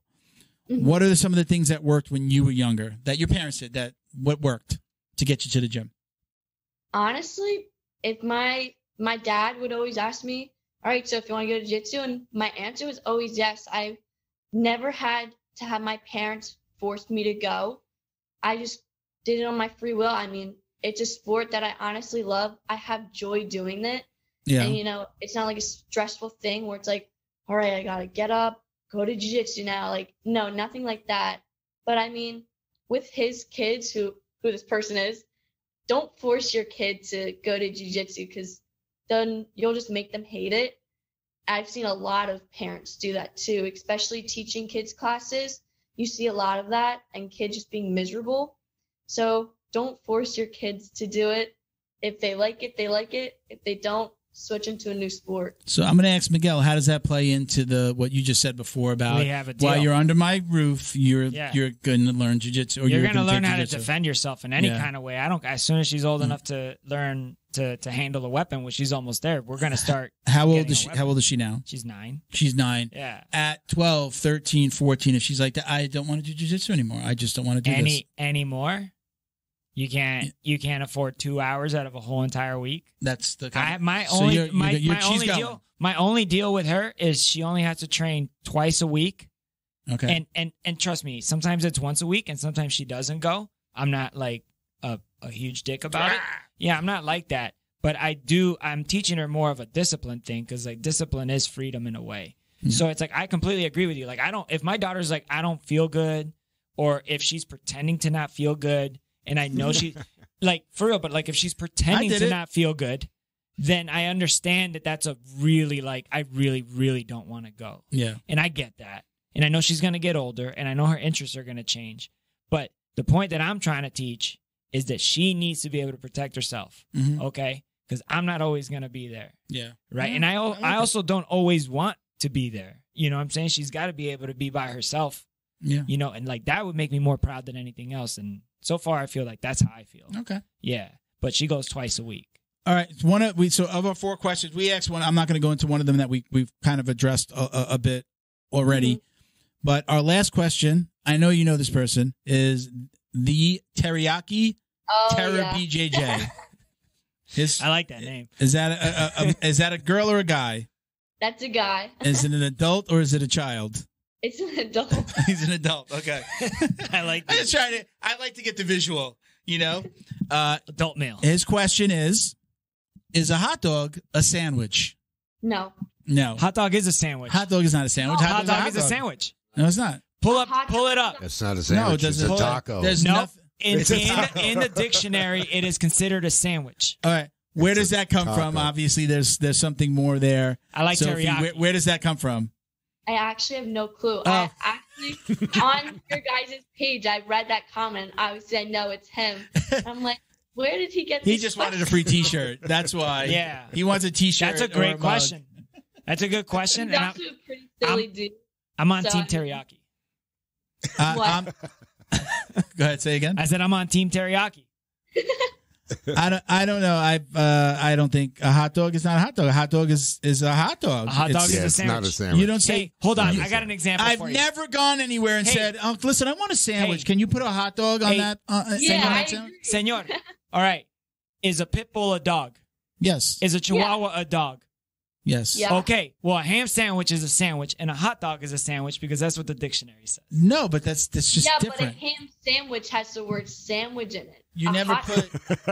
You Yeah, don't but put. it's a type of sandwich. I think it because it's not on a sandwich What about a sub? bread. What It's about not a sub? It's not on a sandwich bread. What about a sub? A sub's not cut all the way. Oh, what a sub about a isn't a hero? sandwich? A sub is a sub. It's a hero. submarine What about a hero? sandwich. Yeah. Okay. hero. Oh, You come gotta on, leave bro. it Come on. that a hot dog is not a I sandwich. don't know how Okay. to- You're And- allowed- and- you're allowed to oh, feel that you want me way. to blow your mind? A hamburger's not a sandwich either. Is a hamburger a it's sandwich? It's a sandwich. It's a yes. hamburger. It's in a class. It's all in its own. between. That's technically Yeah, a okay, sandwich. no, but that's what I'm saying. We're talking about like all dogs used to be wolves. If you go know what I mean? if you go to a food truck Yeah. and said, You don't have to say it, bro. I'll take a, I didn't Ground want a beef hot dog sandwich. sandwich Let me tell you today. something about Milton real quick. When Dog Milton sandwich. tells you what his Instagram handle is, he has to say @ All right? Right? That's the way you do it. You isn't don't it? got to do it. Yeah. No, it's implied. I mean, it's the same way you got when somebody asks you what your website is. You say www. You No, don't. I know. Right. If I go up to a place that only sells tacos, I'm not even going to ask for a taco. I'm going to say 2 beef, 1 chicken. I don't even say taco. Is a And I taco go- is I a taco go- a sandwich? A taco. Taco is not a sandwich, but all Mexican food is the same. And they're tricking you. It's the same 7 ingredients in That's different true. formats. That's true. Chalupa's just a fried taco. A burrito's just a folded taco. We should go get some tacos after this. Or whatever. You hungry? Yeah. But all I'm saying is I'm going by what if we can't trust Merriam-Webster, then who can we trust? Well, thank you, Teriyaki. I'll call him Teriyaki. I Team- don't know who Team this is. Teriyaki. What's this person's real name? Why you putting him Ben. out like that? Ben? Yep.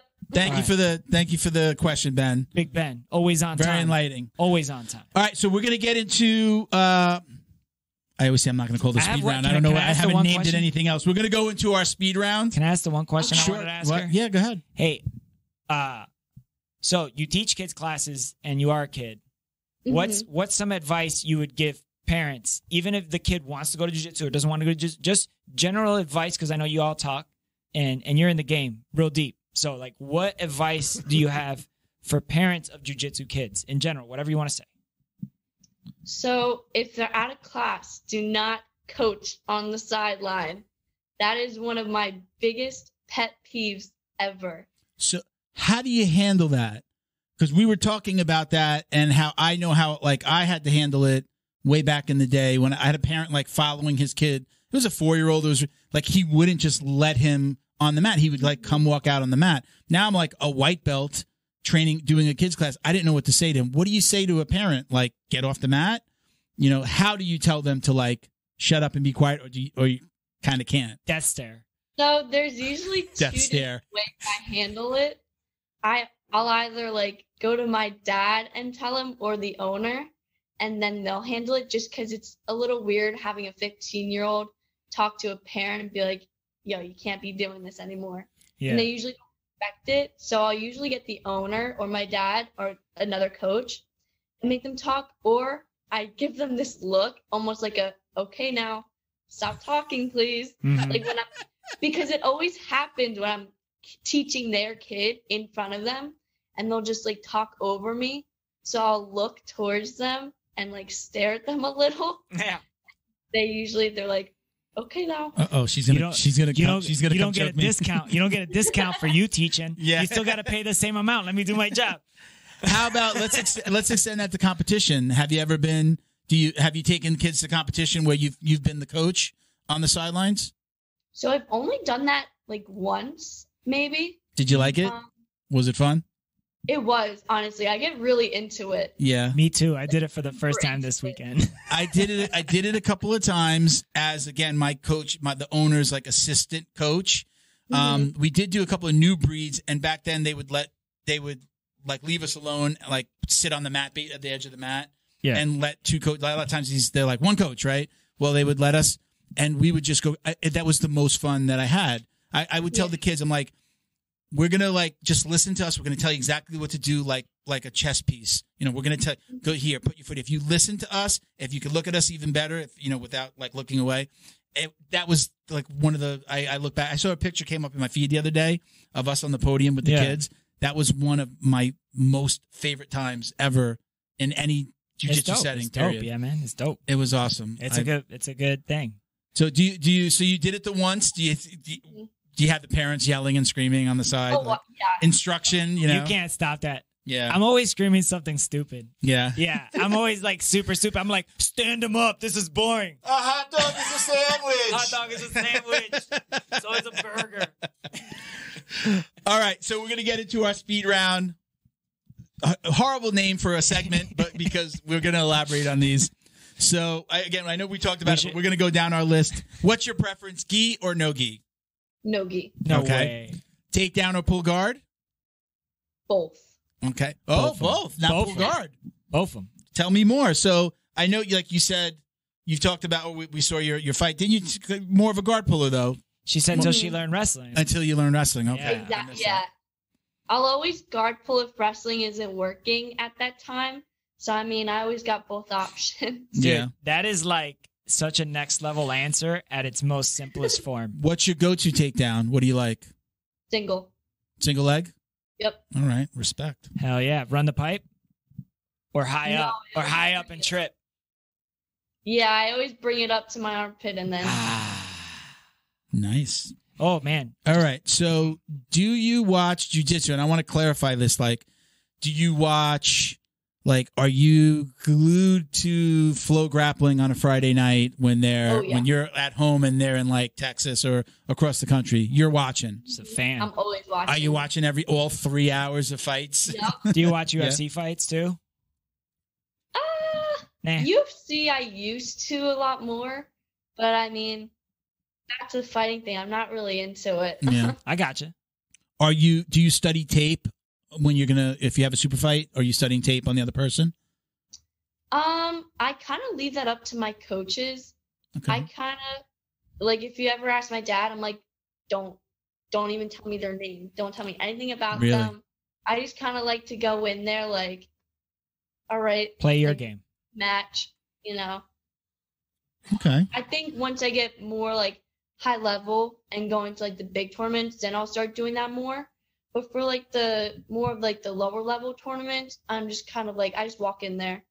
I think that's wise. At a higher level, I think the most information you could get without it messing with your psychology for the sport, it's the best for you. Especially if somebody's a specialist too. You wouldn't go into a grappling match with, like, let's say a Rotullo brother, and then not know that if they're letting you pass the side control so they could buggy you, that type of thing. That's knowledge is power at that point. Stay in half guard. Miguel, you take the next question. Who is your favorite competitor to watch? Ooh. If I had to choose, I'll do girl boy. Fair. So Dale. I can't just pick one because for me that's just not possible. If I had to choose like a boy, I would probably choose Keith Krikorian.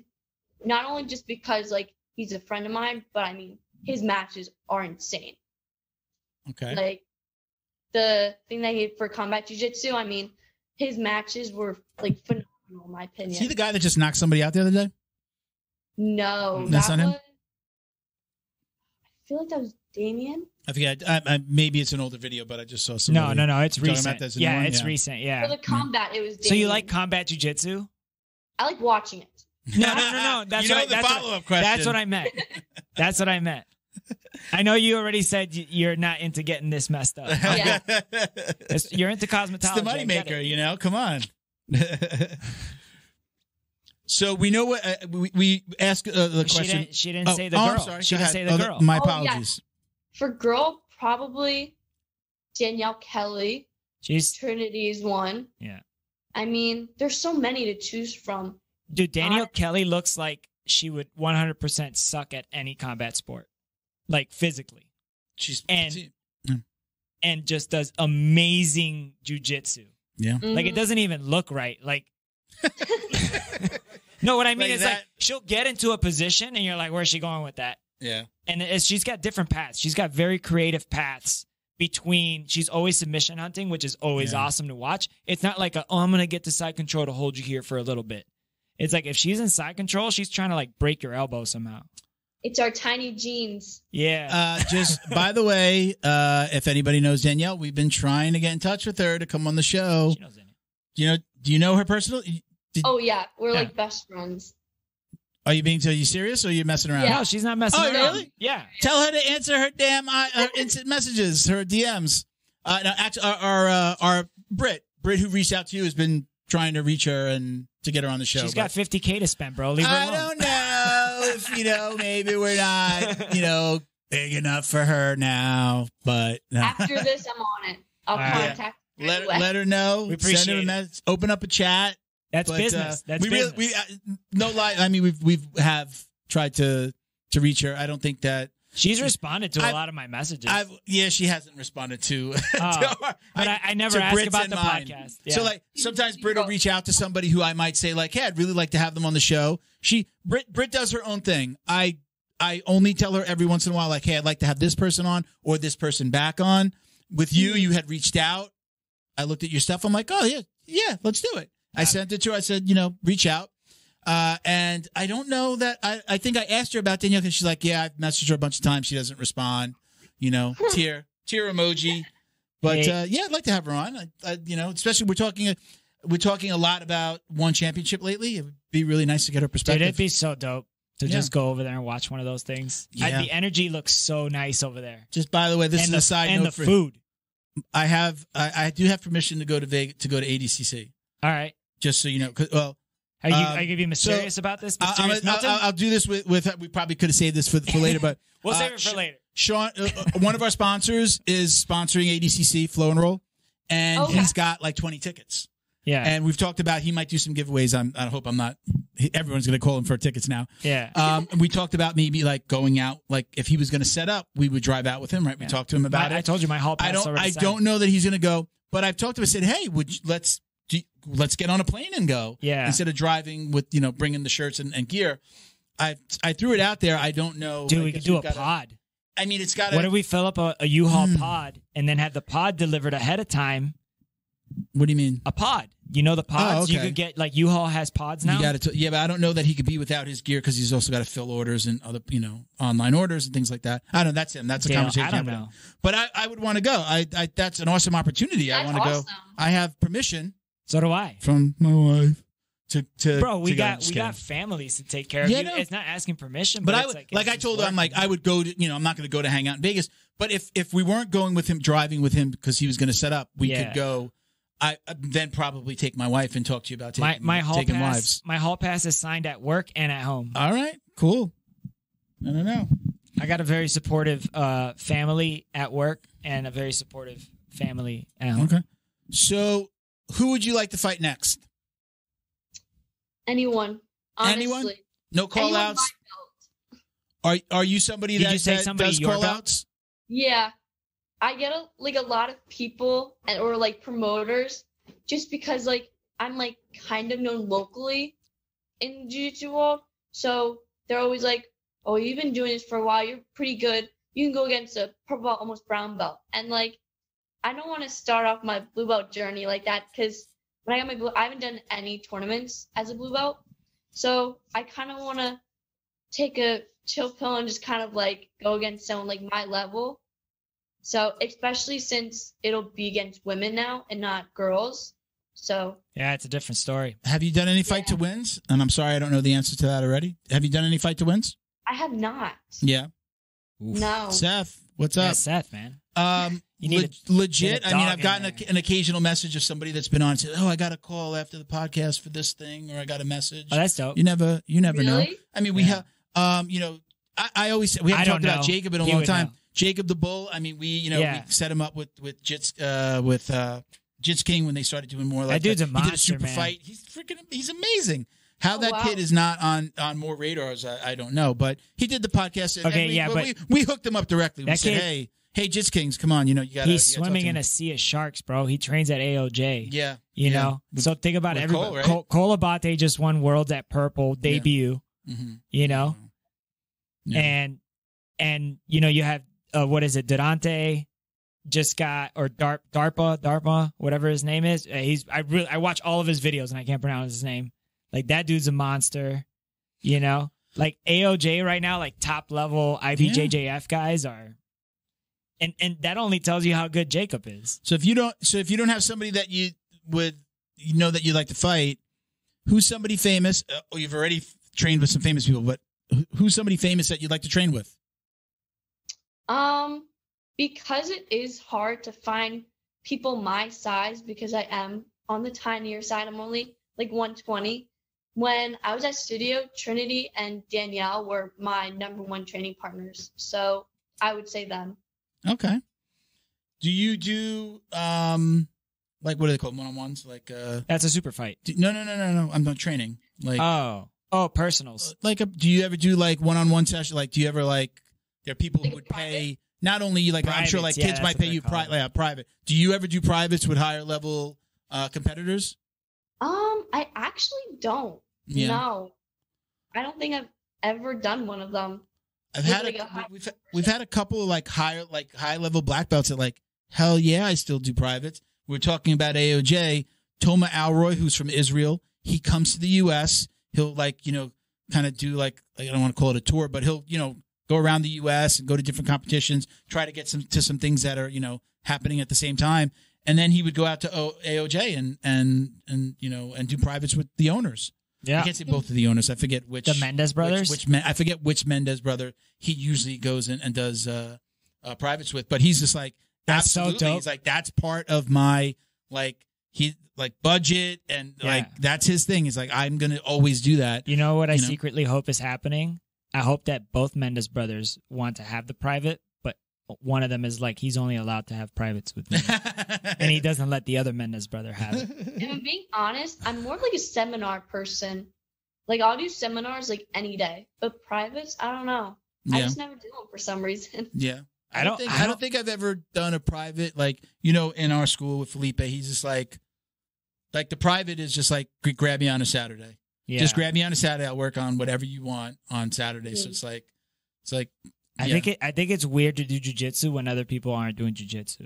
What do you mean?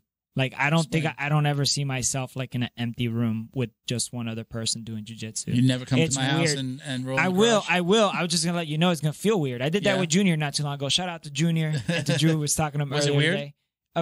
No, like it wasn't weird, but in my head it was weird. Did he put a candle on, like on the side? And, like, no, come on in. No, he put the whooping on. That's what he put on. Yeah, he was getting it. All right, Miguel, I'm gonna let you do the honors. Before I do the honors, I got one more question. Oh shoot, go ahead. How the hell did you get the name The Dog? Oh yeah, we didn't ask that in the beginning, right? Huh?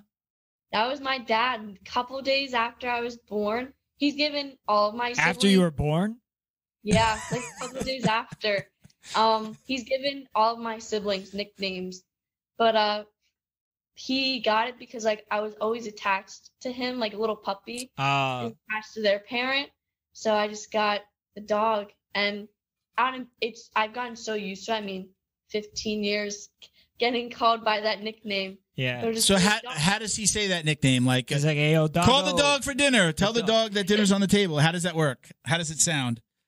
honestly, like, say we're in, like, I don't know, we're in a grocery store. Just be like, dog, go get that. I'm like, okay. Yeah. Like, honestly, it's so casual for me, but other people are like, there's a dog in here? Yeah. Like, what? That's dope. My oldest daughter, I've been calling her Monk since she was like could walk. Okay. I just call her Monk. Sometimes I don't even realize And it's not it. from like Monkey or anything. It's just from Monkey. It's because when I thought was maybe she was like super like peaceful. I was a very young dad. I'm gonna make myself sound bad as much as I think this story sounds cute, but I was a young dad. I was living at home. I was not with my daughter's mother, and my parents and my sister lived at, she was older. She lived at home as well. And they would be like, they wanted my daughter's attention. So they wanted to, when she came over for the weekends, cause I had her every weekend, even as a 19-year-old kid. They would be like, you should go out with your friends. So like, I'd go out like drinking with my friends. Well, they were like, here's my mom encouraging me to go out. Meanwhile, any other time they'd be like, why are you going out every night? So just so they could like totally take care of her, give her a bath, do her hair, play makeup. And I would wake up on a Sunday morning, like hungover, and they'd be like, here, you know? Wow. And so the most fun thing that I could do was I would lay on the floor, like lay on my stomach, and she would just climb all over me. And it was funny. She'd always like sit on my head. So I would just be like, I called her Monkey. And then as she got older, I called her Monk for short. That's cute, bro. Yeah, but you know. Bro, you were a kid. I was so hungover, I'd lay on the floor and let my daughter play. You were a kid. I was a kid. I Whatever, was a kid with bro. a kid. But that's how she got I called her Monkey. Her mom called her Monkey too, but like completely separate reasons. If you're the dog, what are the other siblings? What are the other nicknames? My older sister kind of got the short end of the stick. She's just called Pal. That's her nickname. But then my little sister, who's 7, her nickname's Monster. Wow. She's literally insane. So wait, was that 3? Three girls? Yeah, 3 girls. Oh. God hates your dad. Did you hear that? What? I said God hates your dad. Hey, he likes all the girls. No, for sure. I love girls, man. I got one each. I have 2. I got a boy and a girl. I got this weird feeling that like girls are really easy to take care of in the front end, and then it's gonna get difficult. Yeah. And then boys are very difficult to take care of in the front end, and then you don't worry about. And then you don't worry about it later. Yeah. But yeah, it's definitely a different experience, man. You get a different package. I'm gonna say all the guys, all the dads that I know that have all girls, definitely. I'll say it this way: they definitely dated a lot when they were younger. And this is the universe's way of saying, remember what you did? Here's all girls. Oh, man. Now you got to deal with it. Dad was a stud. I'll have to ask him that question. Yeah. What are your numbers, Dad? How many girls did you date? Sorry, Dad. We threw it out there. All right. You want to hit him with the last one? Hit her. All right. Whenever you do wear it, do you wash your belt? No. There you go. Absolutely Sophie. She only wears it once a year. You're probably right. Washing your belt, I mean, I always wash my gi, always wash my no-gi stuff. Like, that would be disgusting if I didn't do that. Yeah. But your belt, I mean, it's like you're like washing away your hard work, you know? Hot dog is a sandwich. I'm sorry. Wash your belt. But it gets dirty. It's a piece of material, like Miguel always says. It's a piece of material.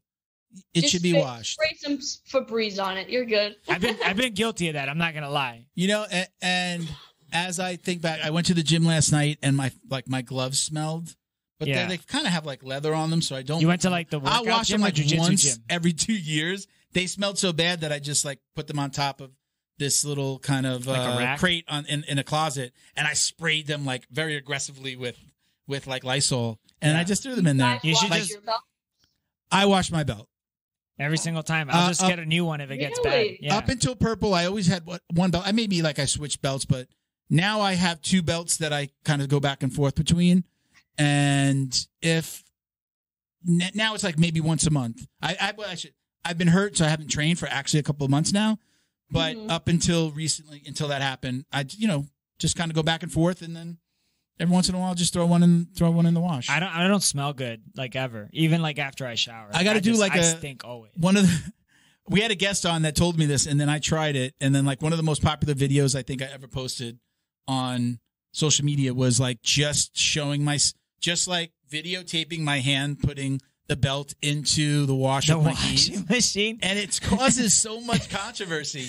I got that from It's like a hate crime. God, All the black belts are like, who's BJJ after 40? Yeah. I forget his. I'm so sorry. He just had another. He's 50 now, boy. Yeah, is he? Yeah. He does that. He puts it in. I wanted to do like I think I did some music with it, but like I just wanted to do like somebody screaming like like the Hollywood famous scream, whatever that is. I just cut the video, but I don't know why. I mean, we know why it's controversial because old school guys.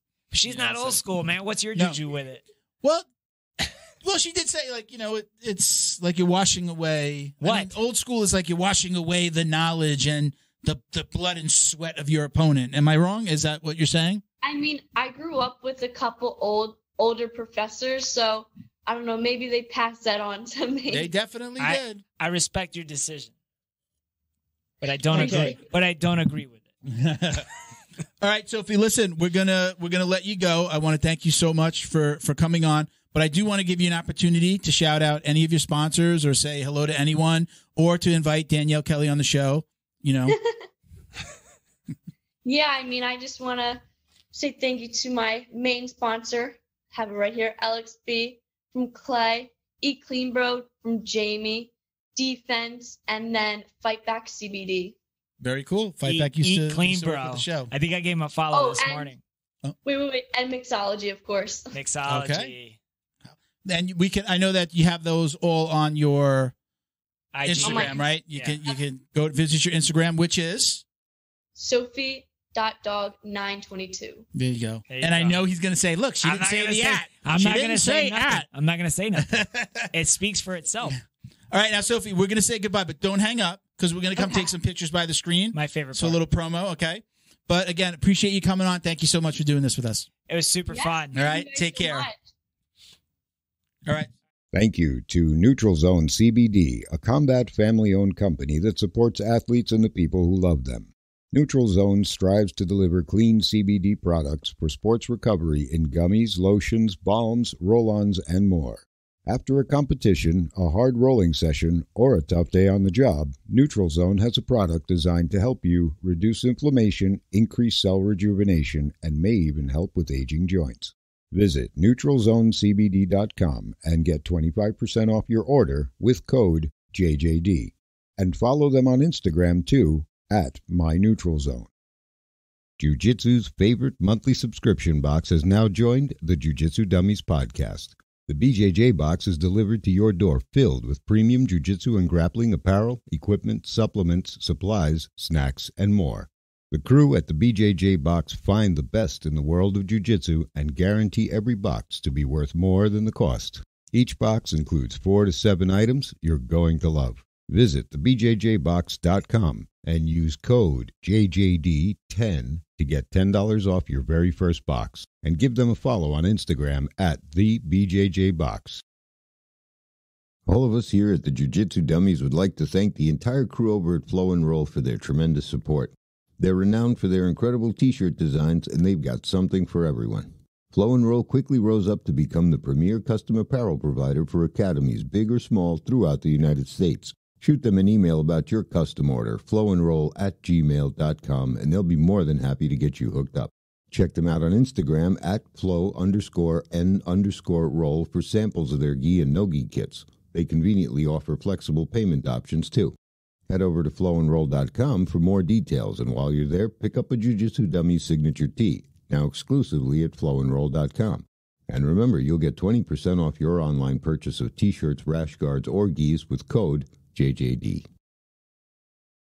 Special thanks to George Hernandez, Claims Adjuster.